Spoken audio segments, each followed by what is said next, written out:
പെട്ടെന്ന് പേടിച്ചിട്ട് അവർക്ക് രക്ഷപ്പെടാനുള്ള ഒരു ത്രാണിയിൽ അവർ മനുഷ്യൻ്റെ അവരൊക്കെ മുന്നിൽ കാണുന്ന ആളുടെ മുഖം മാന്തിപ്പറിക്കണം.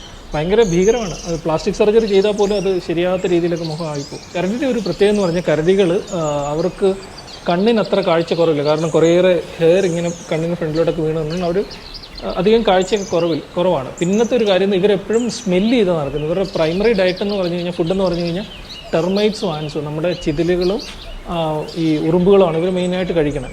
അപ്പോൾ ഇതിനെ ഇങ്ങനെ സ്മെല്ല് ചെയ്ത് നിലത്ത് നോക്കി സ്മെല്ല് ചെയ്ത് നടക്കുന്ന സമയത്ത് അതിൻ്റെ ചുറ്റുപാടുള്ള കാര്യങ്ങളൊന്നും ഇവർക്ക് ചിലപ്പോൾ ശ്രദ്ധിക്കാറില്ല. ഇപ്പം നടന്നു പോകുന്ന സമയത്ത് പെട്ടെന്ന് ആരെങ്കിലും മനുഷ്യരുടെ ഫ്രണ്ടിൽ വന്നു കഴിഞ്ഞാൽ അവർ പേടിച്ചിട്ടാണ് ഒരു മനുഷ്യരുടെ മുഖമൊക്കെ മാന്തി കീറാറുണ്ട്.